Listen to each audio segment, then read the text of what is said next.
야, 아가씨. 여자가 이런 데서 뭐 하는 거야? 집에서 밥이나 하지.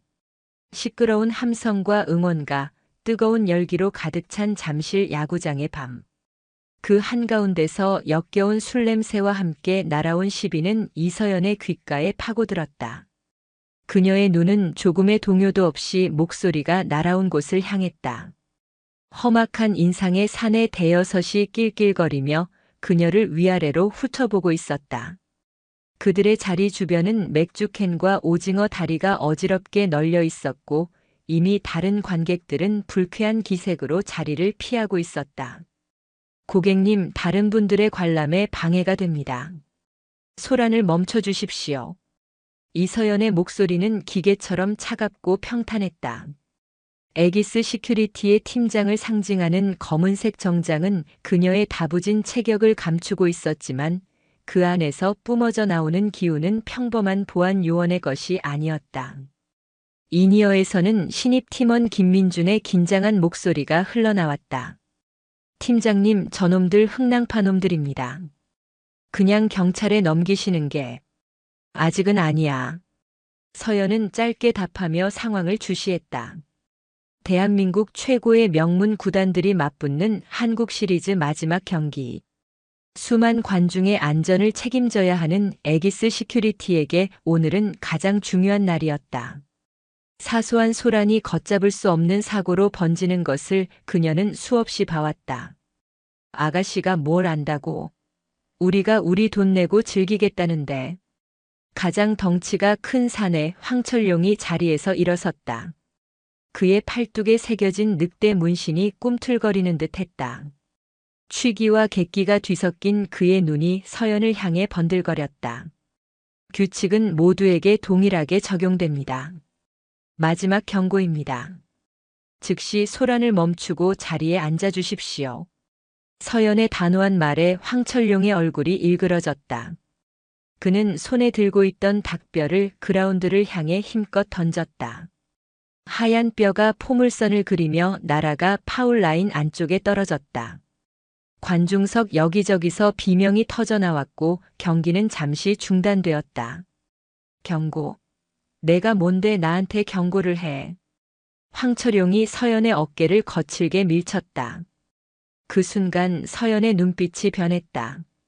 방금 전까지 감정을 읽을 수 없던 눈동자에 얼음장 같은 냉기가 서렸다. 그녀는 밀쳐진 반동을 이용해 부드럽게 한 걸음 물러나며 중심을 잡았다. 그 움직임은 마치 잘 짜인 춤의 한 동작처럼 유려했다. 팀장님. 김민준이 다급하게 달려오려 했지만 베테랑 박진우 부팀장이 그의 팔을 막았다. 기다려. 팀장님은 내가 걱정할 수준의 상대가 아니야, 저들은. 황철용이 주먹을 날렸다. 바람을 가르는 소리가 날 정도로 위협적인 주먹이었지만 서연의 눈에는 느리게 재생되는 영상처럼 보였다. 그녀는 고개를 살짝 숙여 주먹을 피하는 동시에 황철용의 품으로 파고들었다. 그리고는 그의 팔꿈치 관절을 정확히 가격했다. 비명과 함께 황철용의 팔이 꺾였다. 서연은 멈추지 않고 그의 손목을 낚아채 뒤로 꺾으며 무릎 뒤쪽 급소를 찼다. 거구의 사내가 비명을 지르며 그대로 무너져 내렸다. 모든 것이 순식간에 일어난 일이었다. 뭐야 이게 집에 가. 함께 있던 조폭들이 당황하며 일제히 달려들었다. 하지만 그들은 훈련된 군인이 아닌 그저 술에 취한 난동꾼에 불과했다. 서연은 그들의 중심을 무너뜨리고 관절을 꺾고 급소를 노리며 차례차례 바닥에 쓰러뜨렸다. 그녀의 움직임에는 군더더기가 없었다. 오직 상대를 무력화시키기 위한 가장 효율적인 동작만이 존재할 뿐이었다. 행동으로 논리를 증명한다. 과거 그녀가 몸담았던 부대의 구호가 머릿속을 스쳐 지나갔다. 불과 1분도 되지 않아 덩치 큰 사내들은 모두 바닥에 나뒹굴며 신음하고 있었다. 주변 관객들은 입을 벌린 채 이 비현실적인 광경을 멍하니 바라보고 있었다. 서연은 조금도 숨이 흐트러지지 않은 채 이니어에 보고했다. 상황 종료. 경찰 인계 준비. 잠시 후 출동한 경찰들이 흥낭파 무리를 연행해 갔다. 황철용은 끌려가면서도 이글거리는 눈으로 서연을 노려보며 악을 썼다. 이서연. 그 이름 내가 똑똑히 기억하마. 오늘 일 절대 그냥 안 넘어가. 서연은 그의 협박에 눈 하나 깜짝하지 않았다. 하지만 그녀의 마음 한구석에는 불길한 예감이 싹트고 있었다. 군복을 벗은 지 3년. 민간인으로서의 평범한 삶에 적응했다고 생각했지만 몸에 밴 투쟁 본능은 사라지지 않았다. 그리고 그 본능이 경고하고 있었다. 오늘은 여기서 끝나지 않을 것이라고. 경기는 다시 속게되었고 팬들의 함성은 더욱 커져갔다. 하지만 서연은 경기에 집중할 수 없었다. 그녀의 시선은 경기장 곳곳의 비상구와 통로 그리고 관중들의 움직임을 좇고 있었다. 마치 적진에 홀로 남겨진 정찰병처럼 그녀의 모든 감각이 위험을 탐지하기 위해 곤두서 있었다. 팀장님 괜찮으십니까? 김민준이 걱정스러운 얼굴로 다가와 물었다. 그의 눈에는 경외심이 가득했다. 문제없어. 김민준 요원. 구역 순찰 다시 시작해. 관중들이 동요하지 않도록. 네, 알겠습니다. 씩씩하게 대답하고 돌아가는 신입의 뒷모습을 보며 서연은 희미하게 미소 지었다. 한때는 수백 명의 부하들을 지휘하던 중령이었다. 경기도 이천의 특수전사령부. 그곳에서 그녀는 살아있는 전설이었다. 그러나 단 한 번의 사고가 모든 것을 앗아갔다. 헬기 레펠 훈련 중 일어난 장비 결함. 그녀는 자신을 희생해 부하를 구했지만 척추에 영구적인 손상을 입고 불명예스러운 의가사 제대를 해야만 했다. 별을 향해 달리던 그녀의 하늘이 무너져 내린 순간이었다. 그 후 그녀는 군에서 배운 모든 것을 잊으려 했다. 하지만 세상은 그녀를 내버려 두지 않았다. 그녀의 능력을 알아본 애기스 시큐리티 대표의 끈질긴 설득에 결국 다시 총성 없는 전쟁터로 돌아왔다. 생각에 잠겨있던 서연의 인이어가 다시 울렸다. 이번에는 다급한 박진우 부팀장의 목소리였다. 팀장님, 중앙 게이트 쪽입니다. 폭발물 의심 신고가 들어왔습니다. 서연의 눈빛이 다시 한번 차갑게 가라앉았다. 황철용의 얼굴이 떠올랐다. 단순한 안가품인가 아니면 그 이상의 무언가가 있는 것인가. 전 팀원 중앙 게이트로. 그녀는 망설임 없이 관중석을 가로질러 달리기 시작했다. 수만 명의 환호성이 거짓말처럼 멀어졌다. 그녀의 귀에는 오직 자신의 심장 소리와 이니어에서 들려오는 긴박한 무전뿐이었다. 잠실의 밤은 아직 끝나지 않았다. 중앙 게이트 앞 광장은 아수라장이었다. 경기가 끝나고 쏟아져 나오는 인파와 폭발물 의심 신고를 듣고 술렁이는 사람들이 뒤엉켜 거대한 혼돈을 만들어내고 있었다. 애기스 요원들과 경찰들이 필사적으로 통제선을 만들고 있었지만 패닉에 빠진 군중의 힘 앞에서는 역부족이었다. 팀장님 이쪽입니다. 박진우 부팀장이 인파를 해치고 서연을 의심 물체가 놓인 곳으로 안내했다. 쓰레기통 옆에 덩그러니 놓인 검은색 스포츠 가방. 평범해 보였지만 그 주변으로는 아무도 접근하지 못하고 있었다. 경찰 폭발물 처리반 이오디은 출동 요청했습니다. 하지만 지금 교통 상황으로는 최소 20분 이상 걸릴 거라고 합니다. 20분. 이 거대한 인파 속에서 20분은 영겁과도 같은 시간이었다. 만약 저 가방이 진짜 폭탄이라면 상상조차 하기 힘든 대참사가 벌어질 터였다. 서연의 머릿속 컴퓨터가 빠르게 돌아가기 시작했다. 흥낭파 놈들 짓일까요? 이렇게까지 대담하게. 김민준이 창백해진 얼굴로 물었다. 단순한 협박일 가능성이 높아. 하지만 우리는 최악을 가정해야 한다. 서연은 주변을 둘러보았다. 공포에 질린 사람들의 얼굴, 여기저기서 터져나오는 울음소리, 그리고 이 모든 혼란을 어딘가에서 지켜보고 있을 범인. 그녀는 황철룡의 경멸 가득한 눈빛을 떠올렸다. 이건 그의 방식이 아니었다. 조폭들의 싸움은 대개 더 원시적이고 직설적이다. 이렇게 치밀하고 대규모의 공포를 조장하는 방식은 다른 종류의 인간들이 사용하는 수법이었다. 이건 단순한 보복이 아니다. 서연은 결론을 내렸다. 흥낭파는 미끼이거나 혹은 더 큰 계획의 일부일 뿐이다. 박 부팀장, 인파를 최대한 경기장 안으로 다시 유도해. 바깥보다는 안이 통제하기 수월해. 방송실에 연락해서 침착하게 안내 방송을 내보내라고 해. 절대 폭탄이라는 단어는 쓰지 말고 안전 문제로 인한 퇴장 지연이라고 둘러대. 알겠습니다. 김민준 요원, 넌 나랑 같이 간다. 주변 CCTV 전부 확보해. 1시간 전부터 지금까지 이 쓰레기통 주변을 찍은 모든 영상을 찾아. 네, 팀장님. 서연은 경찰 통제선을 넘어 가방을 향해 천천히 다가갔다. 방탄조끼도 폭탄 처리 장비도 없었다. 오직 예리한 감각과 수없이 죽음의 문턱을 넘나들며 다져진 담력뿐이었다. 폭탄의 기본은 기폭장치와 폭약, 그리고 전원이다. 그녀는 군 시절 폭발물 처리 훈련을 받았던 기억을 떠올렸다. 물론 전문 EOD 요원은 아니었지만 적진에서 급조 폭발물 IED를 해체해야 하는 상황에 대비한 훈련이었다. 그녀는 가방 앞에서 조심스럽게 무릎을 꿇었다. 미세한 소리 하나라도 놓치지 않기 위해 숨을 죽였다. 째깍거리는 시계 소리도 기계 작동음도 들리지 않았다. 타이머 방식이 아닐 수도 있다. 원격 기폭이나 충격 감지 방식이라면. 서연은 조심스럽게 가방의 지퍼에 손을 가져갔다. 땀이 등줄기를 타고 흘렀지만 그녀의 손은 미동조차 없었다. 지퍼를 열자 복잡하게 얽힌 전선과 정체를 알 수 없는 액체가 담긴 플라스크, 그리고 작은 액정 화면이 눈에 들어왔다. 세상에. 뒤에서 지켜보던 김민준의 입에서 탄식이 터져나왔다. 그것은 누가 봐도 폭탄이었다. 액정 화면에는 붉은 숫자가 깜빡이고 있었다.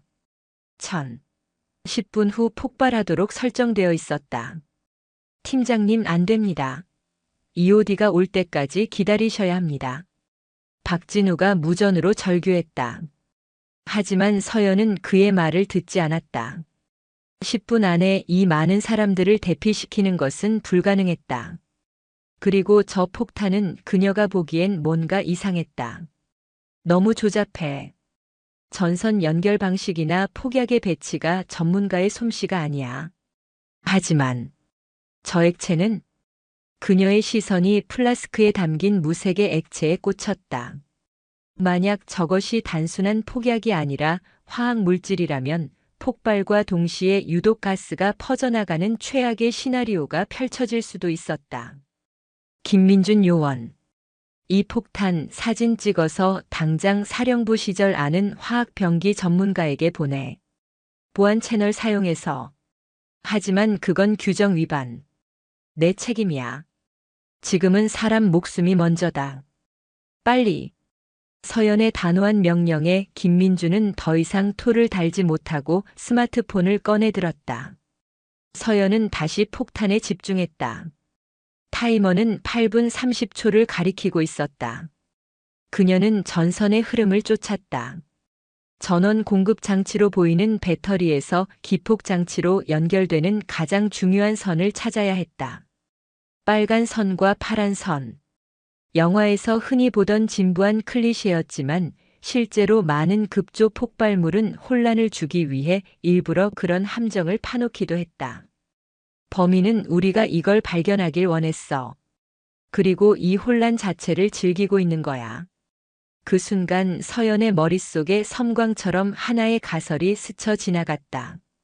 만약 이 폭탄이 진짜 목적이 아니라면, 이 혼란을 이용해서 다른 무언가를 노리고 있다면, 박 부팀장, VIP 주차장 상황은 어떤가? 오늘 경기 관람 온 주요 인사들 아직 다 빠져나갔나? 아직입니다. 혼잡 때문에 차량 이동이 통제되고 있습니다.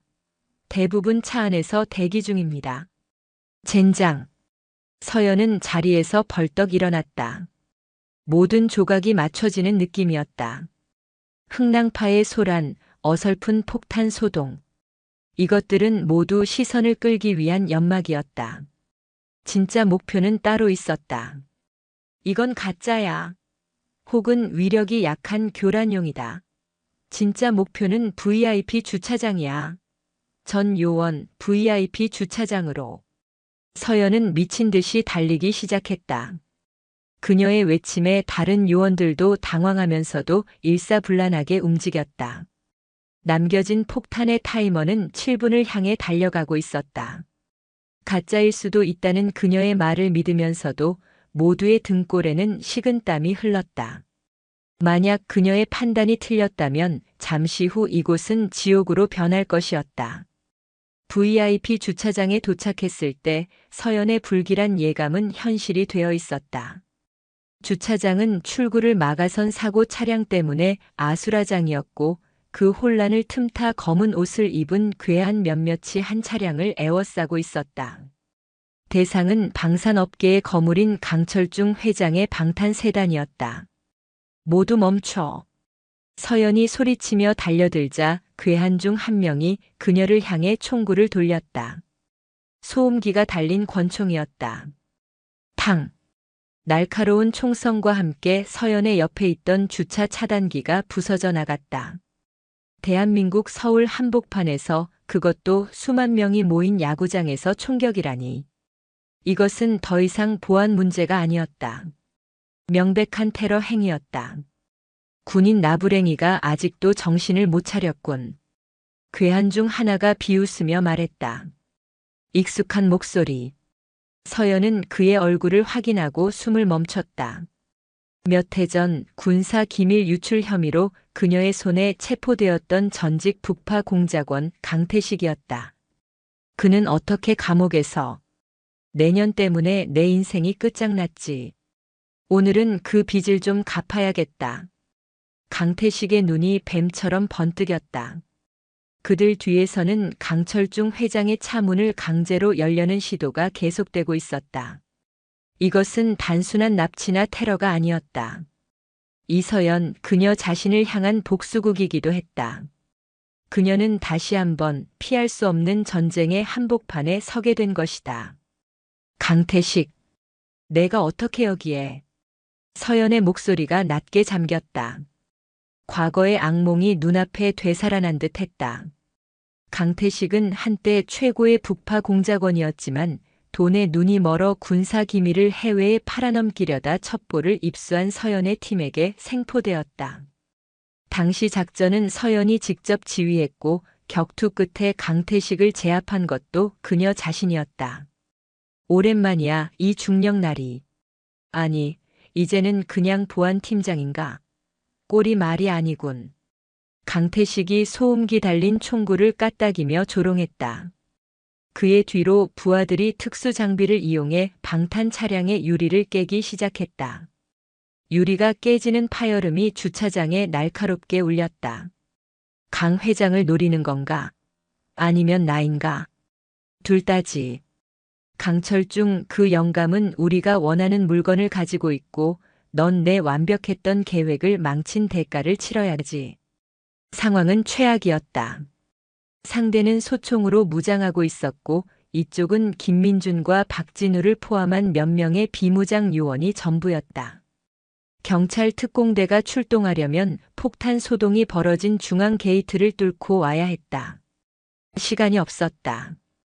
팀장님 어떡합니까? 김민준이 낮은 포복 자세로 서연의 옆으로 다가오며 다급하게 물었다. 그의 손에는 3단봉이 전부였다. 어무할 수 있나? 서연이 주변을 빠르게 훑으며 물었다. 주차장은 수많은 차량들로 가득했다. 이것들은 훌륭한 엄폐물이 되어줄 수 있었다. 저와 박 부팀장님이 시선을 끌겠습니다. 팀장님은 방법을 찾아주십시오. 김민준의 목소리에는 두려움이 서려 있었지만 그보다 더 큰 결의가 담겨 있었다. 신임 요원의 눈에서 서연은 과거 자신의 부하들을 보았다. 그녀가 목숨을 걸고 지켰던, 그리고 결국 지켜내지 못했던 얼굴들이 스쳐 지나갔다. 아니, 내가 시선을 끈다. 너희는 강 회장 차량의 반대편으로 돌아가서 놈들의 퇴로를 차단해. 절대 무리해서 교전하지 말고 시간만 벌어. 하지만 팀장님, 이건 명령이다. 군 시절의 단호한 명령조가 무의식적으로 튀어나왔다. 김민주는 입술을 깨물며 고개를 숙였다. 명령 받들겠습니다. 서연은 숨을 깊게 들이마셨다. 심장이 격렬하게 뛰었지만 머리는 얼음처럼 차가워졌다.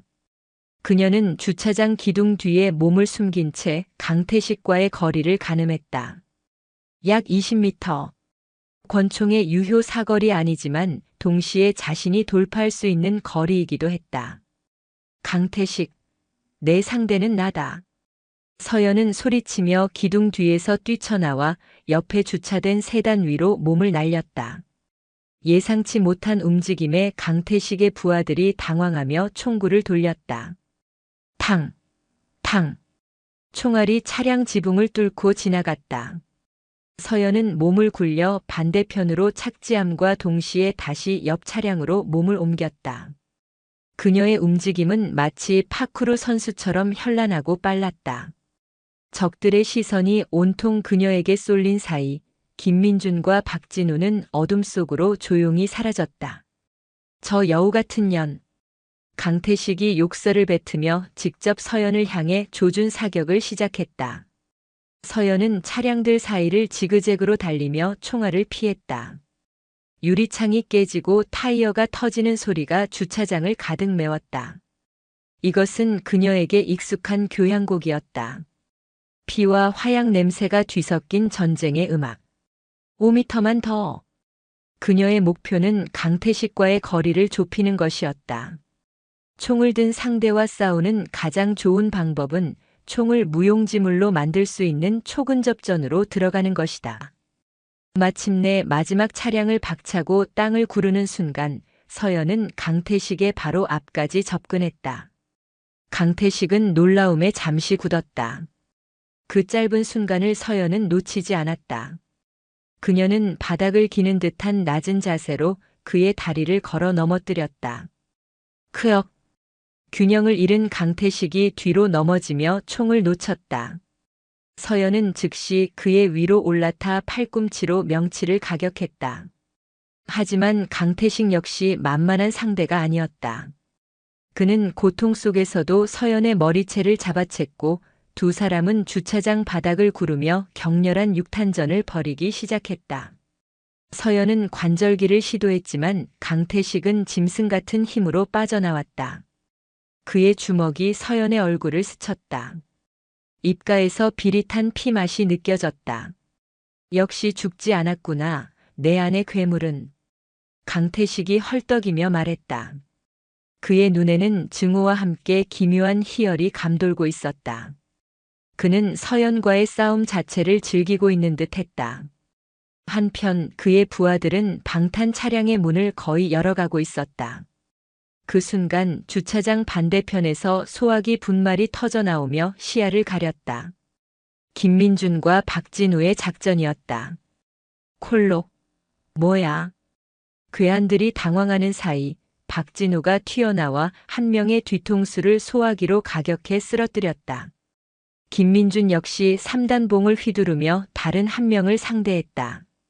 비록 훈련된 용병들에 비해 역부족이었지만 시간을 벌기에는 충분했다. 이런 버러지들이. 강태식이 잠시 부하들에게 신경을 쓴 틈을 타 서연은 그의 손목을 꺾어 바닥에 내리찍었다. 뼈가 부서지는 둔탁한 소리가 울렸다. 아! 강태식의 끔찍한 비명이 터져나왔다. 서연은 고통스러워하는 그의 턱을 걷어차 정신을 잃게 만들었다. 그리고는 바닥에 떨어진 그의 권총을 집어들었다. 차갑고 묵직한 감촉이 손에 익숙하게 감겼다. 움직이지 마. 움직이면 쏜다. 서연이 강 회장의 차량을 위협하던 나머지 괴한들에게 총구를 겨누었다. 그녀의 눈빛은 피를 본 맹수처럼 살벌했다. 괴한들은 쓰러진 리더와 그녀의 손에 들린 총을 번갈아 보며 망설였다. 바로 그때 주차장 입구에서 사이렌 소리가 요란하게 울리기 시작했다. 경찰 특공대가 도착한 것이었다. 젠장, 퇴각해. 괴한 중 하나가 외치며 연막탄을 터뜨렸다.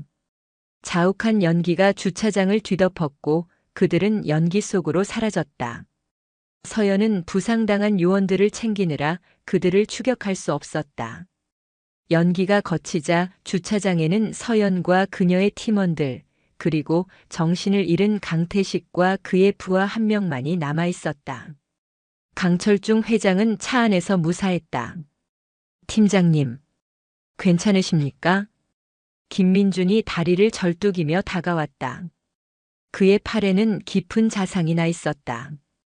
박진우 부팀장 역시 어깨에 부상을 입은 상태였다. 나는 괜찮아. 너희들 부상부터. 서연이 말을 잇지 못하고 갑자기 무릎을 꿇었다. 옆구리에서 심한 통증이 몰려왔다. 육탄전 중에 날카로운 파편에 찔린 모양이었다. 검은 정장 사이로 붉은 피가 서서히 번져나가고 있었다. 팀장님. 김민준의 비명과 함께 서연의 의식이 점점 흐려졌다. 중앙 게이트에 있던 폭탄의 타이머가 0이 되는 순간 펑 하는 작은 소리와 함께 색색의 꽃가루가 터져 나왔다. 처음부터 사람들을 속이기 위한 가짜였던 것이다. 모든 것이 끝났지만 서연에게는 새로운 시작이었다. 과거의 망령은 그녀를 놓아주지 않았고 더 거대한 어둠이 그녀를 기다리고 있었다. 의식을 잃기 직전 그녀는 이천의 부대에서 동기들과 외쳤던 구호를 떠올렸다. 백마, 이기자, 단결. 그리고 그녀가 마지막까지 지휘했던 가장 사랑했던 부대의 구호. 행동으로 논리를 증명한다. 그녀의 싸움은 아직 끝나지 않았다. 희미한 소독약 냄새와 함께 이서연의 의식이 수면 위로 떠올랐다. 눈을 뜨자 새하얀 병실 천장이 가장 먼저 보였다. 옆구리에서 욱신거리는 통증이 느껴졌지만 군 시절 겪었던 부상에 비하면 가벼운 생채기에 불과했다. 팀장님, 정신이 드십니까? 침대 옆을 지키고 있던 김민준이 벌떡 일어나며 외쳤다. 그의 팔에는 붕대가 감겨 있었고 얼굴에는 걱정이 가득했다. 반대편에는 박진우 부팀장이 팔짱을 낀 채 안도의 한숨을 내쉬고 있었다. 여긴 잠실 근처 서울 아산병원이겠군. 서연은 상황을 파악하며 몸을 일으키려 했다. 움직이지 마십시오. 의사 선생님이 절대 안정을 취하라고 했습니다. 박진우가 그녀를 만류했다. 그의 목소리는 평소처럼 차분했지만 눈빛은 그날 밤의 긴박감을 고스란히 담고 있었다. 상황 보고해. 강태식은? 강철중 회장은? 강태식과 그 부하 한 명은 국정원 대테러팀으로 신병이 인도되었습니다. 강 회장님은 무사히 자택으로 복귀하셨고 저희 쪽에 감사의 뜻을 전해왔습니다. 그리고 김민준이 머뭇거리며 말을 이었다. 중앙 게이트의 폭탄은 말씀대로 가짜였습니다. 색종이만 가득 들어있더군요. 팀장님의 판단이 맞았습니다. 그의 목소리에는 존경심이 묻어났다. 하지만 서연의 표정은 밝지 않았다. 사라진 괴한들, 그들의 정체와 목적. 모든 것이 미궁 속에 빠져 있었다. 이것은 결코 끝이 아니었다. 피해 상황은 저와 김민준 요원 둘 다 경상입니다. 팀장님이 가장 중상이십니다. 박진우의 말에 서연은 입술을 깨물었다. 또다시 자신 때문에 부하들이 다쳤다. 3년 전 헬기에서 추락하던 그날의 기억이 겹쳐졌다. 자신을 대신해 로프를 잡고 있던 부사관의 비명, 척추를 관통하던 끔찍한 충격. 그 사고 이후로 그녀는 누구도 자신 때문에 다치게 하지 않겠다고 맹세했었다. 미안하다. 사과하실 필요 없습니다. 저희는 팀이고 팀장님은 저희를 지휘하셨을 뿐입니다. 김민준이 단호하게 말했다. 그의 눈빛은 서연을 절대적으로 신뢰하고 있었다. 그 신뢰가 서연의 어깨를 더욱 무겁게 짓눌렀다. 그때 병실 문이 열리고 검은 정장을 입은 사내들이 들어왔다. 그들 중 가장 앞서 걸어온 중년 남자는 서연에게 익숙한 얼굴이었다. 오랜만이군, 이서연 중령. 아니, 이젠 이 팀장이라고 불러야 하나. 국가정보원 대테러 정보융합센터 소속 최진혁 차장이었다. 군 시절 합동훈련에서 몇 번 마주친 적이 있는 인물이었다. 그는 날카로운 눈으로 서연을 훑어보았다. 최 차장님께서 어쩐 일로? 이번 잠실 사건 보통 심각한 게 아니야. 체포된 강태식은 입을 꾹 다물고 있고 사라진 용병놈들은 흔적도 없이 증발했어. 마치 유령처럼. 최진혁은 박진우와 김민준에게 눈짓으로 나가보라는 신호를 보냈다. 두 사람이 경례를 하고 병실을 나가자 최진혁은 의자를 끌어와 서연의 침대 옆에 앉았다. 강태식이 물건에 대해 이야기했다던데. 강철중 회장이 가진 물건. 그게 뭔지 짐작 가는 거 있나? 저 역시 그 점이 의문입니다. 단순한 몸값이나 개인적인 원한을 노린 납치극이 아니었습니다. 그들의 움직임은 지극히 전문적이었고 목표는 오직 강 회장이었습니다. 최진혁은 한숨을 쉬며 서류 가방에서 태블릿 PC를 꺼냈다. 화면에는 복잡한 설계도가 떠 있었다. 강 회장의 회사 K-디펜스가 최근 개발 완료한 비닉 사업 아이템이야. 프로메테우스라고 불리는 휴대용 EMP 발생기. 서연의 눈이 커졌다. EMP, 즉 전자기 펄스는 모든 전자기기를 무력화시키는 현대전의 핵심 무기 중 하나였다. 그것을 휴대용으로 만들었다는 것은 전쟁의 패러다임을 바꿀 수 있는 엄청난 기술이었다. 반경 1km 내의 모든 통신망과 전자기기를 일시에 마비시킬 수 있지.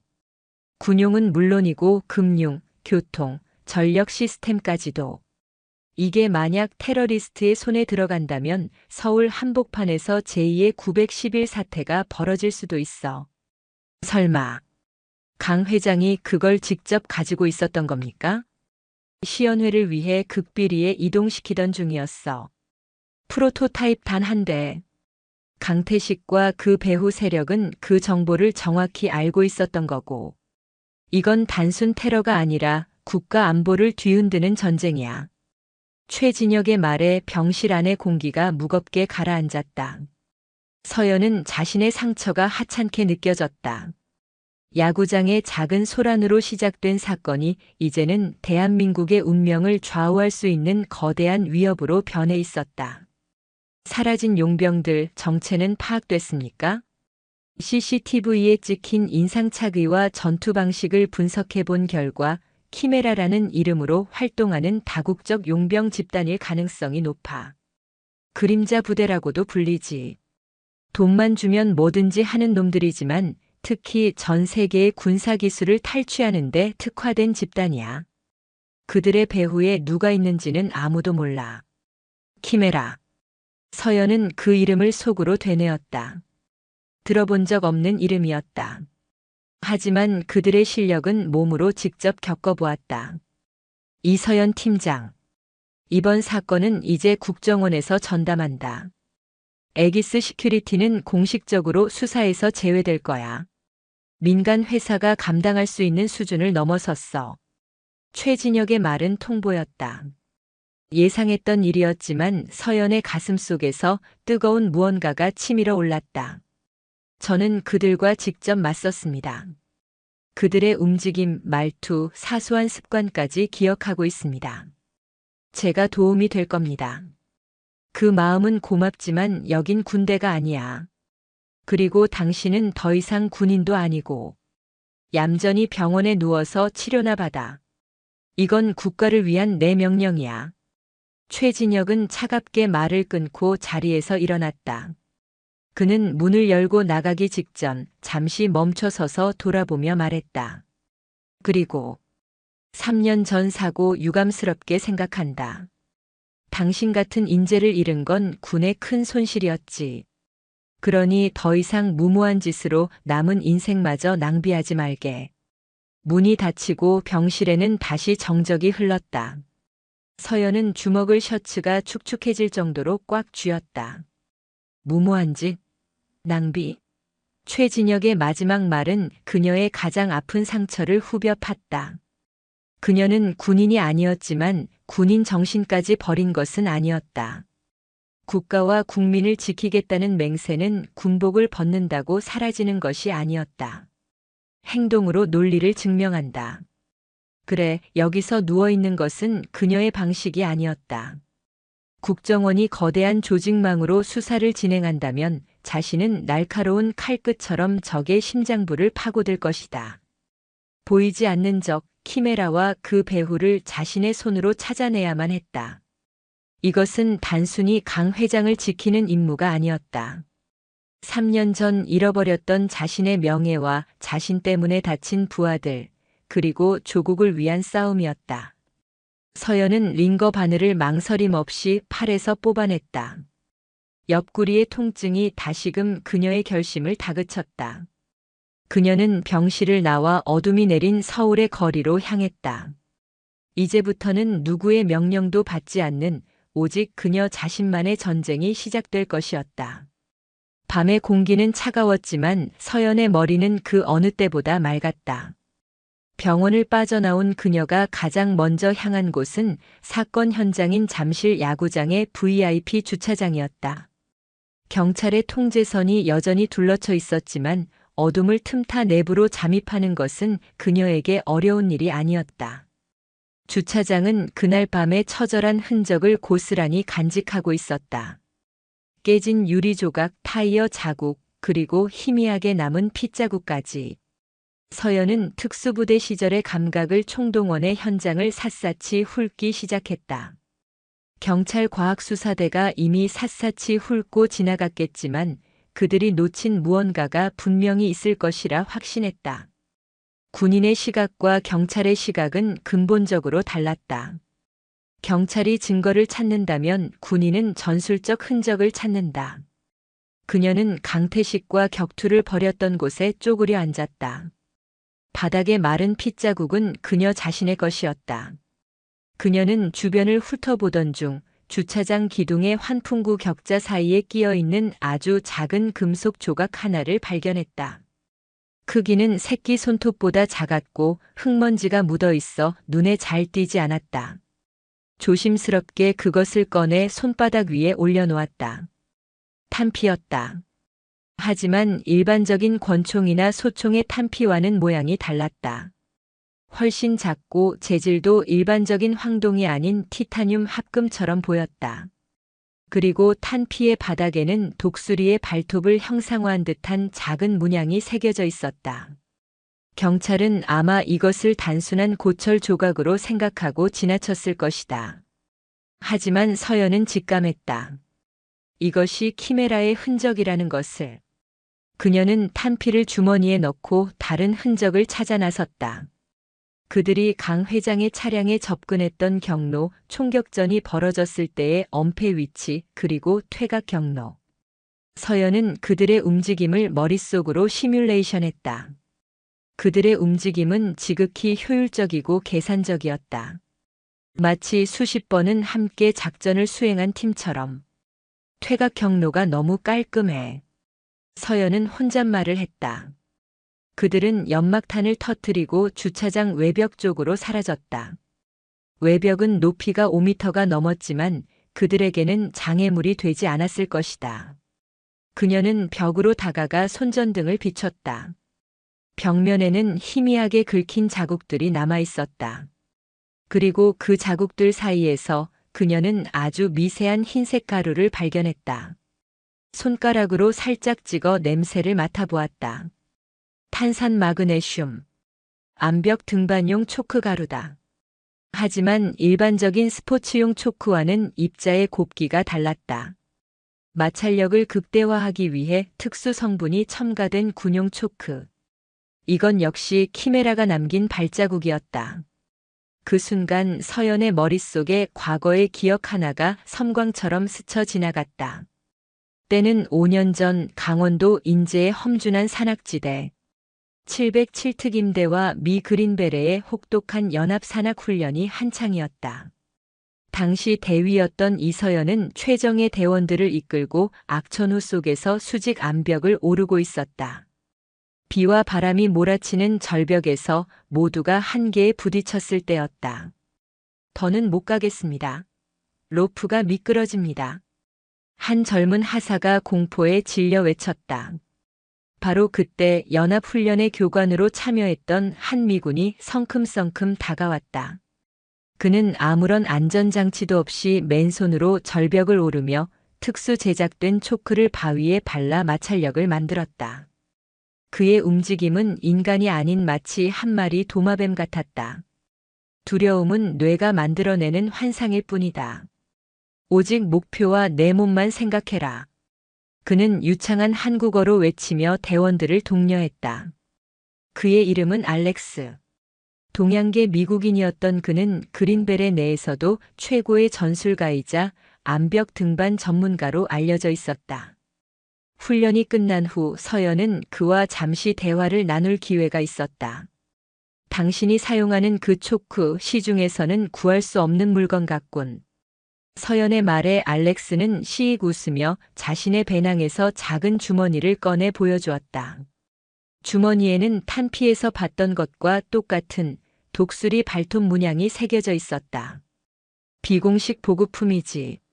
세상에는 공식적인 군대 말고도 더럽고 위험한 일을 처리해줄 그림자들이 필요하거든. 우린 그런 그림자들을 위한 물건을 만들고 또 가끔은 그림자 그 자체가 되기도 해.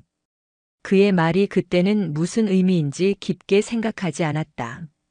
하지만 지금 잠실 주차장의 흰 가루와 그의 말이 하나로 연결되었다. 키메라. 그 독수리 발톱 문양은 그들의 상징이었어. 그리고 알렉스. 설마 그가? 기억의 파편들이 맞춰지자 등골이 서늘해졌다. 만약 이번 사건의 배후에 알렉스가 있다면 상대는 상상 이상으로 위험한 인물이었다. 그는 특수부대의 전술과 생리를 누구보다 잘 알고 있었고 서연 자신의 능력까지도 파악하고 있을 가능성이 높았다. 서연은 주차장을 빠져나왔다. 이제 그녀가 가야 할 곳은 명확해졌다. 단서는 2개. 특수 제작된 티타늄 탄피와 군용 초크. 이것들을 대한민국에서 유통하거나 제작할 수 있는 곳은 극히 제한적이다. 특히 저 독수리 발톱 문양은 결정적인 실마리가 될 것이다. 그녀는 스마트폰을 꺼내 누군가에게 전화를 걸었다. 군 시절 정보병과에서 일했던 후배였다.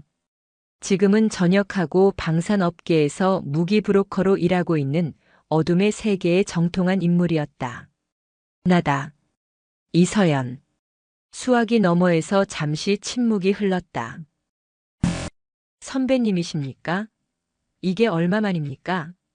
부탁할 게 있다. 대가는 치르지. 서연은 잠시 숨을 고르고 주머니 속 탄피를 만지작거리며 말했다. 독수리 발톱 문양이 새겨진 티타늄 탄환. 그리고 특수 제작된 군용 초크. 이 2가지 물건의 출처를 알아봐줘. 최대한 빨리.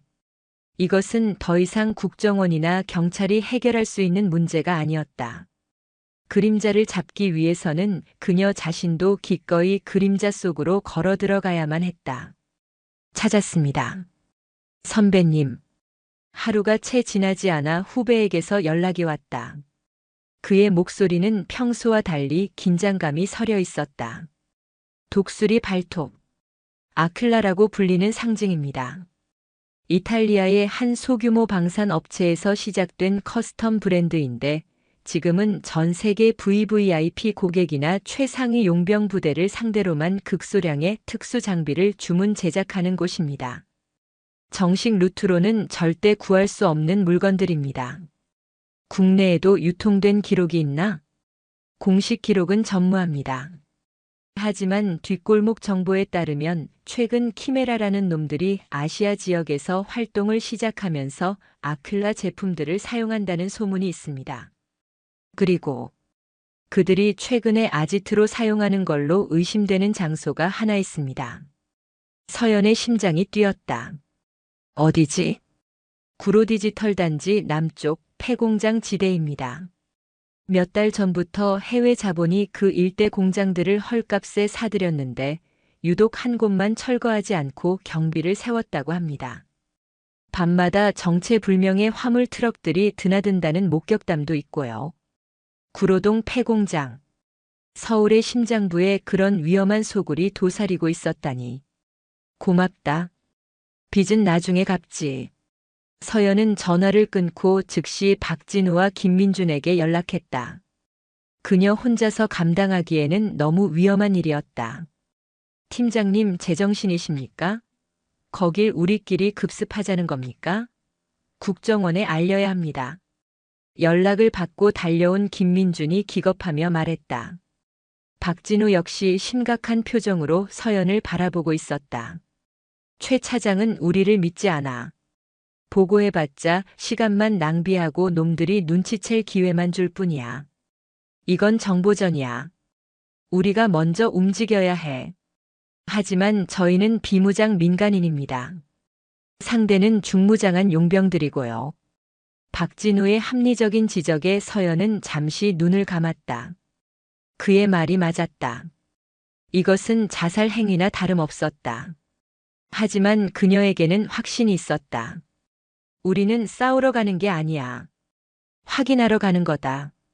그곳이 정말 놈들의 아지트인지, 그리고 그들의 다음 목표가 무엇인지. 정찰이 최우선 목표다. 위험이 감지되면 즉시 퇴각한다. 그녀의 눈빛에는 흔들림이 없었다. 그것은 부하들을 사지로 내모는 지휘관의 눈이 아니라 모든 책임을 자신이 지겠다는 리더의 눈이었다. 결국 박진우와 김민주는 고개를 끄덕였다. 그날 밤 세 사람은 어둠을 틈타 구로동 폐공장 지대로 향했다. 낡은 공장들 사이로 음산한 바람이 불었다. 후배가 알려준 공장은 주변의 다른 건물들과 달리 유일하게 담벼락에 최신 적외선 감지기가 설치되어 있었다. 예상대로군. 경계가 삼엄해. 서연은 망원경으로 공장을 살피며 말했다. 공장 내부는 불이 꺼져 있었지만 곳곳에 배치된 경비들의 움직임이 희미하게 보였다. 제가 감지기를 무력화시키겠습니다.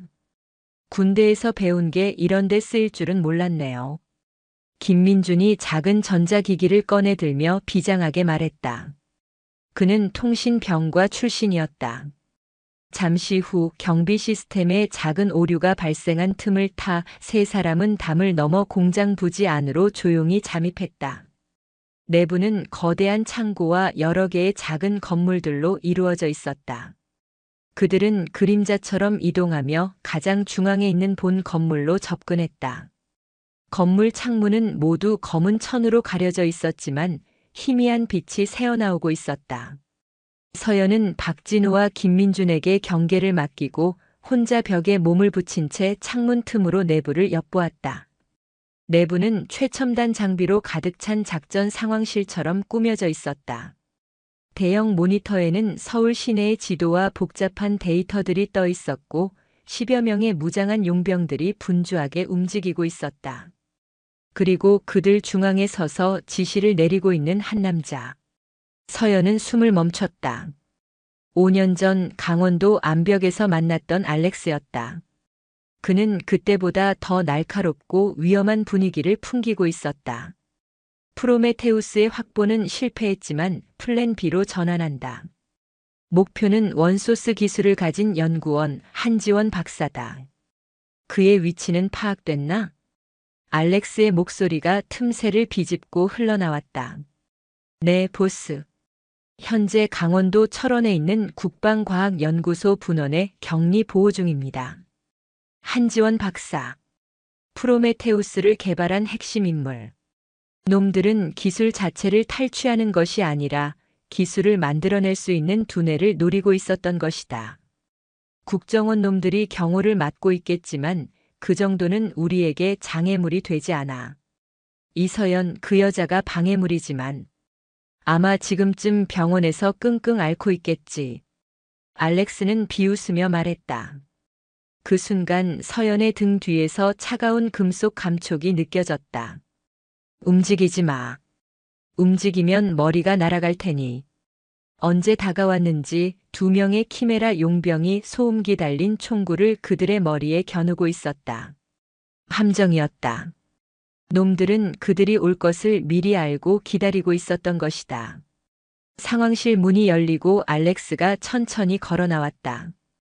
그는 서연을 발견하고는 놀란 표정을 짓더니 이내 흥미롭다는 듯 웃음을 터뜨렸다. 이서연. 역시 당신이군. 내 예상이 맞았어. 병원 침대에 얌전히 누워있을 여자가 아니지. 5년 전보다 더 재미있어졌는데? 그의 눈은 사냥감을 발견한 포식자처럼 번뜩였다. 서연과 그녀의 팀은 완벽한 포위망에 갇혔다. 사방에서 총구가 그들을 겨누고 있었고 퇴로는 없었다. 원하는 게 뭐지, 알렉스? 서연은 침착함을 잃지 않으며 물었다. 원하는 건? 글쎄. 일단은 당신의 그 부러지지 않는 군인 정신부터 좀 꺾어볼까 하는데. 알렉스는 서연의 턱을 거칠게 잡아 올리며 속삭였다. 선택지를 주지. 한지원 박사의 위치를 추적할 수 있는 국정원 내부망 접속 코드를 넘겨. 그럼 이 2사람은 살려주지. 거절한다면 내 눈앞에서 1명씩 머리에 바람 구멍을 내주겠다. 자, 선택해봐. 전직 영웅. 절체절명의 위기. 부하들의 목숨이 그녀의 선택에 달려 있었다. 서연은 입술을 깨물었다. 그녀의 머릿속에서는 수만 가지 경우의 수가 충돌하고 있었다. 이것은 단순한 전투가 아니었다. 그녀의 신념과 모든 것을 시험하는 잔인한 전쟁터였다. 선택해봐, 전직 영웅. 알렉스의 목소리는 뱀처럼 서연의 귓가를 파고들었다. 그의 눈은 즐거움으로 가득 차 있었다. 그는 이 순간을 이서연이라는 완벽한 군인이 신념과 동료의 사이에서 무너지는 모습을 보기 위해 이 모든 판을 짰는지도 몰랐다. 김민준의 얼굴은 새하얗게 질려 있었고 박진우는 분노로 입술을 깨물고 있었다. 총구의 차가운 감촉이 그들의 관자놀이를 짓눌렀다. 시간은 많지 않아. 10초 주지. 10. 알렉스가 숫자를 세기 시작했다. 서연의 머릿속은 수천 개의 회로가 동시에 폭발하는 듯 했다. 국정원 접속 코드. 그것은 국가 안보의 대동맥과도 같았다. 그것을 넘기는 것은 나라를 파는 행위였다. 하지만 눈앞의 부하들을 외면하는 것은 3년 전 사고의 악몽을 되풀이하고 스스로의 영혼을 파괴하는 일이었다. 행동으로 논리를 증명한다. 그녀가 평생을 바쳐 지켜온 신조였다. 지금 이 상황에서 논리는 무엇인가? 행동은 무엇이어야 하는가? 9. 서연은 천천히 2 손을 머리 위로 올렸다. 항복의 표시였다. 알겠다. 코드를 주지. 그녀의 말에 김민준과 박진우의 눈이 절망으로 흔들렸다. 그들은 차라리 죽을지언정 팀장님이 변절하는 모습은 보고 싶지 않았다. 팀장님, 안 됩니다. 김민준이 외쳤지만 용병의 개머리판이 그의 복부를 가격했다. 똑똑한 선택이야. 알렉스가 만족스러운 미소를 지었다. 하지만 코드는 암호화되어 있어서 내 생체 인식 없이는 무용지물이다. 내가 직접 터미널에 입력해야 해. 서연은 알렉스를 똑바로 쳐다보며 말했다. 그녀의 눈은 더 이상 흔들리지 않았다. 깊이를 알 수 없는 심연처럼 고요했다. 알렉스는 잠시 그녀를 의심스럽게 쳐다봤지만 이내 고개를 끄덕였다. 그의 입장에서는 가장 확실한 방법이었다. 좋아. 데려와. 용병들에게 이끌려 서연은 작전 상황실의 메인 컴퓨터 앞으로 걸어갔다. 등 뒤에서는 여전히 동료들에게 총구가 겨눠져 있었다. 단 한 번의 실수도 용납되지 않는 외줄타기였다. 컴퓨터 앞에 선 서연은 잠시 심호흡을 했다. 그녀는 키보드 위에 손을 올렸다. 하지만 그녀가 입력하기 시작한 것은 국정원 코드가 아니었다. 군 시절 비상 상황을 대비해 동기들끼리 만들어 놓은 백도어 프로그램의 활성화 코드였다. 그녀가 입력하는 몇 개의 단어와 숫자 조합은 특정 서버에 과부하 신호를 보내는 일종의 바이러스였다. 제발, 아직 살아있기를. 그녀는 코드를 입력하면서 동시에 손목에 찬 시계의 버튼을 아주 미세하게 3번 눌렀다. 에기스 시큐리티 요원들만 아는 비상구조 신호였다. 물론 이곳까지 신호가 닿을 확률, 그리고 신호를 받고 누군가 올 수 있을 확률은 거의 없었다. 지푸라기라도 잡는 심정이었다. 생각보다 입력이 기네. 장난치는 거라면. 알렉스가 경고하며 다가오는 순간 서연은 마지막 엔터키를 눌렀다. 동시에 공장 전체의 조명이 터져나갈 듯 번쩍이더니 암전과 함께 모든 모니터가 꺼져버렸다. 귀를 찢는 비상경보음이 울려 퍼지기 시작했다. 서연이 활성화시킨 바이러스가 공장의 전력 시스템과 서버를 동시에 마비시킨 것이었다. 뭐야? 갑작스러운 혼란에 용병들이 당황하는 찰나 서연은 몸을 날려 컴퓨터 본체를 알렉스의 얼굴을 향해 걷어찼다. 지금이야. 서연의 외침은 훈련된 군견의 것과 같았다. 박진우는 자신을 겨누던 용병의 총구를 팔로 쳐올리는 동시에 그의 목을 팔꿈치로 가격했다. 김민준 역시 반사적으로 몸을 숙여 총알을 피하며 용병의 다리를 걸어 넘어뜨렸다. 전현을 잡아. 암흑 속에서 알렉스의 분노에 찬 목소리가 울려 퍼졌다. 사방에서 총구 화염이 번쩍였다. 서연과 팀원들은 탁자와 장비들을 엄폐물 삼아 필사적으로 응사하는 적들을 피해 출입문을 향해 달렸다. 이쪽입니다. 김민준이 비상구를 찾아내 소리쳤다. 하지만 문은 굳게 잠겨 있었다. 젠장, 전자잠금 장치야. 전력이 나갔기 때문에 열 수 없는 문이었다. 등 뒤에서는 용병들의 발소리가 점점 가까워지고 있었다. 그때 공장 바깥에서 요란한 사이렌 소리가 들려오기 시작했다. 여러 대의 차량이 공장을 향해 돌진해 오는 소리였다. 설마. 서연의 뇌리에 한 사람의 얼굴이 스쳐 지나갔다. 최진혁. 그가 어떻게. 잠시 후 공장의 낡은 철문이 거대한 트럭에 부딪혀 굉음과 함께 뜯겨져 나갔다. 그 뒤로 국정원 마크가 선명한 검은색 SUV 차량들이 쏟아져 들어오며 방탄복과 K1A 기관단총으로 무장한 대테러팀 요원들이 쏟아져 내렸다. 꼼짝 마라.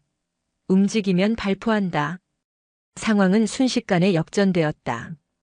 키메라 용병들과 국정원 요원들 사이에 치열한 총격전이 벌어졌다.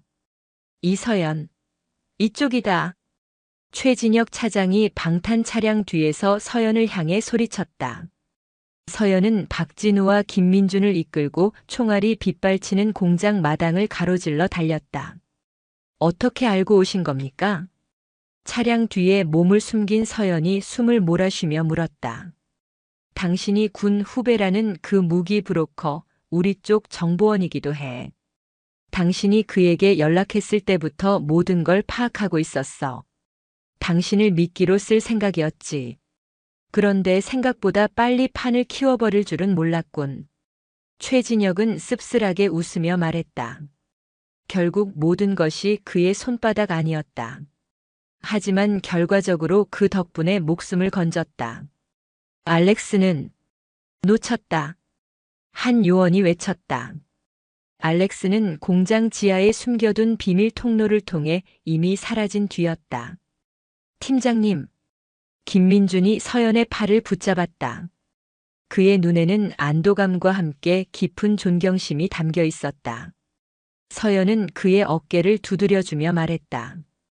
잘 싸웠다. 너희 둘 다. 짧은 칭찬이었지만 그들에게는 그 어떤 훈장보다 값진 말이었다. 상황은 정리되었지만 아무도 승리했다고 생각하지 않았다.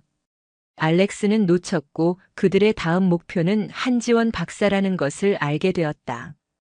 이제 전장은 서울의 폐공장이 아니라 국가 최중요 인사가 격리된 강원도 철원의 국방과학연구소로 옮겨지게 될 터였다. 최진혁은 서연에게 다가와 말했다. 이서연 팀장. 당신의 돌출 행동은 용납할 수 없지만 당신의 능력은 인정하지. 이번 철원 연구소 방어 작전, 당신의 비공식적인 자문을 요청한다. 아니, 명령이다. 이것은 더 이상 민간 보안 회사의 임무가 아니었다. 국가의 명운을 건 총성 없는 전쟁의 최전선에 서달라는 요청이었다. 서연은 잠시 눈을 감고 3년 전 군복을 벗던 날을 떠올렸다.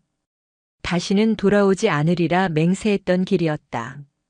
하지만 그녀의 심장은 조국이 위험에 처했다는 사실에 다시 뜨겁게 뛰고 있었다.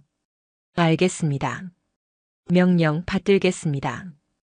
그녀의 대답은 한치의 망설임도 없었다. 그녀는 다시 대한민국의 가장 날카로운 창끝이 되기로 결심했다. 강원도 철원. 휴전선과 맞닿은 이 땅은 언제나 팽팽한 군사적 긴장감이 감도는 곳이다. 그 중에서도 민간인 통제구역 깊숙한 곳에 자리한 국방과학연구소 분원은 현대기술로 지어진 철옹성과도 같았다. 사방은 험준한 산맥으로 둘러싸여 있었고 연구소로 통하는 유일한 도로는 백골 부대와 청성 부대 같은 대한민국 최정예 육군 사단들이 지키고 있었다. 이곳에 프로메테우스의 개발자 한지원 박사가 격리되어 있었다. 알렉스와 키메라가 그를 노린다는 ENTION이 입수된 후 연구소의 경계 태세는 최고 수준으로 격상되었다. 국정원 대테러팀과 군 기무부대 요원들이 외곽을 감쌌고 내부 보안은 서연의 지휘 아래 재편되고 있었다. CCTV 사각지대가 너무 많습니다. 특히 저쪽 서편 절벽 라인. 최첨단 연구소라면서 기본적인 경계 시스템에 허점이 보이는군요. 서연은 연구소의 보안 설계도를 보며 최진혁에게 날카롭게 지적했다. 그녀는 지난 이틀간 잠 한숨 자지 않고 연구소의 모든 방어 시스템을 분석했다. 알렉스 같은 자는 정문을 뚫고 들어오지 않습니다. 가장 예상치 못한 가장 방비가 허술한 곳을 노릴 겁니다. 저 절벽은 요새가 아니라 적에게는 레드카펫이 될 수도 있습니다. 그녀의 지적에 국정원 요원들과 연구소 보안팀의 얼굴이 굳어졌다. 그들은 수십억짜리 첨단 장비만 믿고 있었지 그것을 운용하는 전술적 관점은 고려하지 못했던 것이다. 그럼 어떻게 해야 하지? 최진혁이 물었다. 그는 서연의 분석 능력에 혀를 내두르면서도 한편으로는 그녀의 존재가 불편했다. 공식적인 지휘 계통을 무시하고 현장을 장악해가는 그녀의 카리스마가 국정원의 권위를 위협한다고 느꼈기 때문이다. 절벽 상단에 동작 감지 센서와 크레모어를 추가로 설치해야 합니다. 그리고 저격조 2개 팀을 24시간 교대로 배치하십시오. 한지원 박사의 연구실은 가장 깊숙한 지하 3층으로 옮기고 모든 통로는 단 2곳만 남기고 전부 폐쇄합니다. 유사시 그 2 통로가 우리의 킬존이 될 겁니다. 서연의 브리핑은 막힘이 없었다. 그녀의 머릿속에는 이미 적의 침투 경로와 그에 따른 방어 시나리오가 완벽하게 그려져 있었다. 요원들은 그녀의 지시에 따라 일사불란하게 움직이기 시작했다. 그녀는 더 이상 민간인이 아니었다. 수많은 전투를 승리로 이끈 야전 지휘관 이서연 중령의 모습 그대로였다. 박진우와 김민준도 각자의 위치에서 최선을 다했다. 박진우는 국정원 요원들에게 특수부대식 근접 전투 기술과 경계 요령을 교육했고 김민준은 연구소의 내부 통신망을 장악해 적의 해킹 시도를 감시하고 역추적하는 역할을 맡았다. 그들은 이제 단순한 보안 요원이 아니라 이 거대한 전쟁의 일부가 되어 있었다. 방어 준비가 착착 진행되던 어느 날 밤 서연은 홀로 연구소 옥상에 올라 차가운 밤 공기를 마시고 있었다. 눈앞에는 어둠에 잠긴 비무장지대의 산맥이 펼쳐져 있었다. 긴장감이 극에 달하자 애써 묻어두었던 3년 전의 기억이 망령처럼 되살아났다. 그날도 오늘처럼 모든 것이 완벽하게 준비된 훈련이었다. 인천항의 정박한 대형 화물선에 테러리스트들이 잠입했다는 가상 시나리오. 서연의 707 대테러팀이 투입되었다. 그녀는 직접 선봉에 서서 팀원들을 이끌고 헬기에서 화물선 갑판으로 레페를 시도했다. 모든 것이 계획대로 진행되고 있었다. 그녀가 마지막으로 하강하며 어모를 맞고 부사수인 이 중사가 뒤따를 차례였다. 그런데 갑자기 끽하는 금속 파열음과 함께 이 중사의 몸을 지탱하던 로프 고정 장비가 파손되었다. 팀장님. 비명과 함께 이 중사의 몸이 허공으로 곤두박질 쳤다. 그 순간 서연은 본능적으로 몸을 날렸다. 그녀는 자신의 하강 로프를 놓치고 추락하는 이 중사의 팔을 붙잡았다. 하지만 두 사람의 무게를 이기지 못한 그녀의 손이 미끄러졌고 이 중사는 그대로 바다로 추락했다. 서연 자신도 균형을 잃고 10m 아래 갑판으로 떨어졌다. 척추가 부서지는 끔찍한 고통과 함께 그녀의 군 생활도 그렇게 산산조각 났다. 사고 조사 결과 원인은 노후된 장비의 결함으로 결론 났지만 서연은 스스로를 용서할 수 없었다. 자신이 조금 더 세심하게 장비를 점검했더라면, 자신이 다른 판단을 내렸더라면. 이 중사는 다행히 목숨은 건졌지만 다시는 걸을 수 없게 되었다. 그 죄책감이 그녀를 평생 따라다니는 흉터로 남았다. 잠은 좀 잤나? 어느새 다가온 최진혁이 말을 걸었다. 그는 서연의 옆에 서서 담배에 불을 붙였다. 여기서 무너지면 3년 전과 똑같은 일이 반복될 겁니다. 이번에는 제 부하들뿐만 아니라 이 나라 전체가 위험해집니다. 서연의 목소리는 밤 공기처럼 차가웠다. 알렉스, 그자는 당신을 잘 알고 있어. 당신의 능력 그리고 당신의 약점까지도. 최진혁은 연기를 길게 뿜으며 말했다. 그자는 분명 당신의 그 끔찍한 책임감과 부하 사랑을 역이용하려 들 거야. 휘둘리지 마. 냉정해져야 해. 여긴 감상에 젖어도 되는 곳이 아니야. 그의 말은 충고였지만 서연에게는 비수처럼 들렸다. 하지만 틀린 말은 아니었다. 그녀는 고개를 끄덕였다. 그때였다.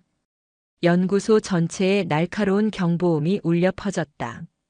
서편 절벽에 설치한 동작 감지 센서가 침입자를 감지한 것이었다. 올 것이 왔군. 최진혁이 담배를 바닥에 던져 비벼 껐다. 서연은 옥상 난간으로 달려가 야간 투시경으로 절벽을 바라보았다. 칠흑 같은 어둠 속에서 수십 개의 검은 그림자들이 마치 거미처럼 절벽을 기어오르고 있었다. 알렉스와 키메라의 공격이 시작된 것이다.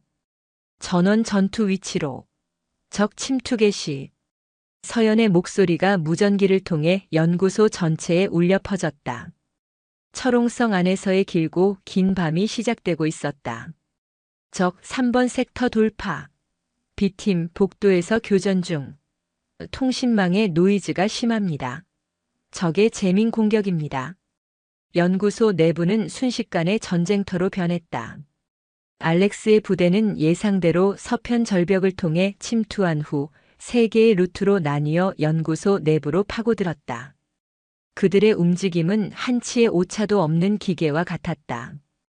국정원 요원들이 필사적으로 방어선을 구축했지만 실전 경험이 풍부한 키메라 용병들의 상대가 되기에는 역부족이었다. 어팀, 중앙통제실로 후퇴해서 방어선 다시 구축해. C팀은 나를 따르라. 지하 3층으로 가는 메인 엘리베이터를 확보한다.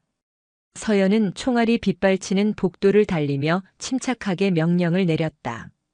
그녀의 손에는 K1A 기관단총이 들려 있었다. 3년 만에 다시 잡아보는 익숙한 감촉이었다. 그녀의 판단은 정확했고 지시는 명료했다. 그녀의 지휘 아래 흩어졌던 방어선이 조금씩 안정을 되찾기 시작했다. 팀장님, 놈들의 주력 부대가 지하 2층 서버실로 향하고 있습니다. 통신실에서 상황을 지켜보던 김민준의 다급한 목소리가 들려왔다. 서버실? 한 박사가 있는 곳은 지하 3층인데 왜? 최진혁이 의아해하며 물었다. 함정입니다. 서버실을 공격하는 척하면서 우리 병력을 유인하고 그 틈을 타 다른 루트로 한 박사를 노릴 속셈입니다. 서연은 즉시 적의 의도를 간파했다. 알렉스는 그녀와 두뇌 싸움을 하고 있었다. 속지 마. 전 병력 현재 위치를 사수하고 지하 3층으로 향하는 모든 통로를 원천 봉쇄해. 서연의 명령에 최진혁은 잠시 망설였다. 그의 판단으로는 서버실을 지키는 것이 더 중요해 보였다. 하지만 그는 결국 서연을 믿기로 했다. 이서연 팀장의 지시에 따르라. 치열한 교전이 계속되는 동안 알렉스의 목소리가 연구소 내부 방송을 통해 울려 퍼졌다. 이서연. 여전하구나. 내 예상대로 움직여주니 게임이 더 재미있어지는군. 하지만 언제까지 막을 수 있을까? 내가 필사적으로 지키려는 그 철옹성에는 내가 모르는 문이 하나 더 있거든. 그의 조롱 섞인 목소리에 서연은 불길한 예감을 느꼈다. 그가 말하는 또 다른 문이란 무엇인가? 김민준 요원. 연구소 전체 설계도 다시 확인해. 우리가 모르는 비밀 통로나 비상 대피로가 있는지 찾아봐. 이미 확인했습니다. 공식 도면상으로는 존재하지 않습니다. 바로 그때였다. 한지원 박사가 격리된 지하 3층 연구실의 두꺼운 방탄 철문이 아무런 외부 충격도 없이 스르륵 열리는 것이 통제실 모니터에 잡혔다. 뭐야? 누가 문을 연 거야? 최진혁이 경악하며 소리쳤다. 모든 출입 통제 시스템은 김민준이 장악하고 있었다. 외부에서의 해킹도 아니었다. 그것은 명백히 내부에서 누군가 열어준 것이었다. 모니터 화면 속 하얀 가운을 입은 한지원 박사가 겁에 질린 얼굴로 뒷걸음질 치고 있었다. 그리고 그의 앞을 막아서며 열린 문틈으로 들어온 키메라 용병들에게 무언가를 넘겨주는 인물이 있었다. 박사님? 화면을 보던 모두가 자신의 눈을 의심했다. 배신자는 바로 그들이 목숨을 걸고 지키려 했던 대상 한지원 박사 그 자신이었다. 말도 안 돼. 어째서? 김민준이 넋 나간 목소리로 중얼거렸다. 한 박사는 용병들에게서 작은 가방을 건네받고는 그들을 연구실 안쪽의 비밀 공간으로 안내했다. 그곳에는 프로메테우스의 프로토타입이 보관되어 있었다. 알렉스가 말한 또 다른 문은 설계도에도 없는 오직 개발자 자신만이 아는 비밀 공간이었던 것이다. 젠장. 서연은 욕설을 내뱉으며 지하 3층을 향해 전력으로 달렸다. 모든 것이 기만이었다. 키메라의 대대적인 침공은 사실 한 박사와의 접선을 위한 위장이었고 그들의 치열한 저항은 한낱 연극에 불과했다.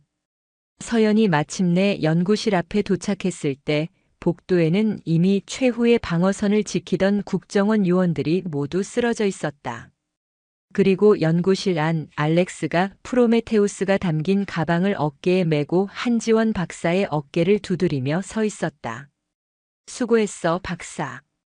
약속대로 당신 딸은 무사히 가족의 품으로 돌아갈 거다.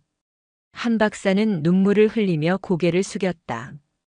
그의 딸이 인질로 잡혀 있었던 것이다. 이서연. 이제 게임은 끝났다. 알렉스는 서연을 보며 승자의 미소를 지었다. 그의 옆에는 중무장한 최정예 용병 4명이 그녀를 향해 총구를 겨누고 있었다. 완벽한 패배였다. 그녀는 동료들의 희생을 감수하며 필사적으로 요새를 지켰지만 정작 성은 내부에서부터 무너져 내렸다. 아직 안 끝났어. 서연은 총을 고쳐 잡았다. 그녀의 눈은 절망 대신 차가운 분노로 불타고 있었다.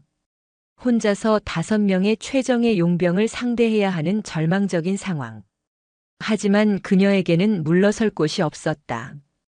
그녀의 등 뒤에는 이 나라의 운명이 걸려 있었다. 아직 안 끝났어. 서연의 목소리는 강철처럼 단단했다. 그 말 한마디에 연구실의 공기가 얼어붙었다. 알렉스는 잠시 놀란 듯 했지만 이내 어깨를 으쓱하며 비웃었다. 용감한 건지 멍청한 건지. 좋아, 유언을 남길 시간은 주지. 그가 손짓하자 4명의 용병이 서서히 포위망을 좁혀왔다. 사방이 막힌 절체절명의 상황. 하지만 서연의 눈은 침착하게 주변을 훑고 있었다. 이곳은 단순한 방이 아니었다. 온갖 최첨단 장비와 위험 물질로 가득 찬 그녀에게는 무기고나 다름없는 공간이었다. 행동으로 논리를 증명한다. 지금 이 상황의 논리는 압도적인 수적 열쇠. 그렇다면 행동은 그 열쇠를 무너뜨릴 변수를 창출하는 것이었다. 내가 3년 전 갑판에서 떨어졌을 때 내 세상도 끝났다고 생각했겠지. 하지만 넌 살아남았어. 그저 부러진 군인으로 말이야. 오늘 여기서 내가 완전히 끝내주마. 알렉스가 그녀의 가장 아픈 상처를 건드리는 순간 서연이 움직였다. 그녀는 총을 쏘는 대신 몸을 날려 옆에 있던 초저온 액체 질소 저장 탱크의 메인 밸브를 총 개머리판으로 부숴버렸다. 치익! 엄청난 소음과 함께 영하 196도의 액체 질소가 분수처럼 뿜어져 나왔다. 순식간에 연구실 바닥에 하얀 냉기 안개가 자욱하게 깔리며 용병들의 시야를 가렸다. 콜록. 미친 여자. 당황한 용병들이 무차별적으로 총을 난사하기 시작했다. 서연은 이미 바닥에 낮게 엎드려 자리를 옮긴 후였다. 그녀는 안개 속을 유영하듯 이동하며 한 용병의 등 뒤로 접근했다. 그리고는 소음 없이 그의 목을 꺾어 쓰러뜨리고 그의 소총을 노획했다. 이제 1대4. 대형을 유지해. 전연을 놓치지 마. 알렉스가 소리쳤지만 자욱한 안개와 예측 불가능한 서연의 움직임에 용병들은 공포에 질리기 시작했다. 서연은 연구 장비들 사이를 오가며 그들을 하나씩 사냥했다. 레이저 절단기의 전원을 켜서 한 명의 시선을 교란시킨 후 제압하고 다른 한 명은 고압 전류가 흐르는 실험 장비 쪽으로 유인해 감전시켰다. 그녀의 모든 움직임은 한치의 낭비도 없는 오직 생존과 제압을 위한 예술과도 같았다. 마침내 연구실에는 서연과 알렉스 단 2사람만이 남았다. 안개가 서서히 걷히고 2사람은 쓰러진 용병들과 부서진 장비들 사이에서 서로를 마주보았다. 알렉스는 어깨에 맨 프로메테우스 가방을 내려놓고 군용 단검을 뽑아들었다. 총은 재미없지. 내년에 그 부러진 몸이 어디까지 버틸 수 있는지 직접 확인해 봐야겠어. 알렉스가 짐승처럼 달려들었다. 칼날이 바람을 가르는 소리가 섬뜩하게 울렸다. 서연은 노획한 소총을 방패 삼아 그의 공격을 막아내는 동시에 발로 그의 하체를 공격했다. 3년 전 사고의 후유증으로 허리에 통증이 몰려왔지만 그녀는 이를 악물고 버텼다. 2사람의 싸움은 기술과 힘의 대결을 넘어선 신념과 의지의 충돌이었다. 알렉스의 모든 공격에는 돈과 생존을 위한 처절함이 담겨 있었고 서연의 모든 방어와 반격에는 동료와 조국을 지키려는 절박함이 서려 있었다. 넌 이미 끝났어. 과거에 얽매여 사는 망령일 뿐이야. 알렉스가 외치며 서연의 어깨를 깊게 베었다. 선혈이 터져 나왔지만 서연은 비명 대신 그의 팔을 붙잡아 관절을 꺾어버렸다. 망령은 너다, 알렉스. 돈을 위해 영혼을 팔아버린 그림자. 서연은 고통 속에서도 힘을 짜내 알렉스를 제압했다. 그 순간 알렉스는 최후의 발악으로 품속에서 작은 기폭 장치를 꺼내 프로메테우스 가방에 꽂았다. 같이 죽는 거다. 그가 버튼을 누르려는 찰나 서연은 그의 손목을 쳐내고 기폭 장치를 빼앗아 멀리 던져버렸다. 그리고는 마지막 남은 힘을 다해 부서진 실험 장비의 날카로운 파편을 그의 심장을 향해 내리꽂았다. 커헉. 알렉스의 눈이 믿을 수 없다는 듯 크게 뜨였다. 그의 몸이 천천히 바닥으로 쓰러졌다. 길고 길었던 악연이 끝나는 순간이었다. 모든 것이 끝났다. 서연은 피 흘리는 어깨를 부여잡고 거친 숨을 몰아쉬었다. 그때 연구실 문으로 최진혁과 국정원 요원들, 그리고 박진우와 김민준이 달려들어왔다. 그들은 지옥도처럼 변해버린 연구실의 광경과 그 한가운데 홀로 서 있는 서연을 보고 말을 잃었다. 팀장님. 김민준이 울먹이며 달려와 그녀를 부축했다. 괜찮으십니까? 살아계셨군요. 그래. 나 살아있다. 서연은 희미하게 미소 지었다. 그녀는 약속을 지켰다. 누구도 잃지 않았다. 몇 주 후 서울의 애기스 시큐리티 사무실. 창밖으로는 평화로운 도시의 풍경이 펼쳐져 있었다. 잠실 야구장의 함성도 철원 연구소의 총성도 이제는 아득한 과거의 일처럼 느껴졌다. 그래서 국정원의 스카우트 제의를 정말 거절하신 겁니까? 김민준이 커피를 타오며 물었다. 그의 팔에 있던 붕대는 사라졌지만 흉터는 희미하게 남아 있었다. 거긴 내 자리가 아니야. 서연은 창밖을 보며 담담하게 말했다. 최진혁은 그녀에게 국정원 대테러팀의 특별 교관직을 제안했었다. 파격적인 대우였지만 그녀는 망설임 없이 거절했다.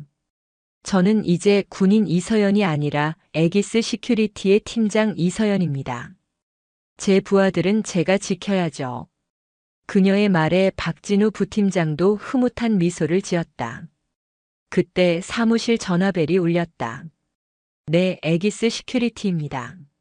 서연이 직접 전화를 받았다. 평범한 행사 경호 의뢰였다. 하지만 이제 그녀에게 평범한 임무란 없었다. 모든 임무는 누군가의 평화를 지키는 소중한 전쟁이었다. 알겠습니다. 저희 팀이 책임지고 안전을 확보하겠습니다. 전화를 끊은 서연은 자리에서 일어나 동료들을 바라보았다. 자, 다음 현장으로 가볼까? 그녀의 목소리는 자신감과 온기로 가득 차 있었다. 그녀는 더 이상 과거의 상처에 얽매인 부러진 군인이 아니었다. 새로운 전장에서 소중한 동료들과 함께 자신의 방식으로 조국과 시민을 지키는 살아있는 불꽃이었다. 이서연과 그녀의 팀은 사무실을 나섰다. 서울의 햇살이 그들의 어깨 위로 쏟아져 내리고 있었다. 그들의 전쟁은 끝났지만 그들의 임무는 이제 다시 시작이었다.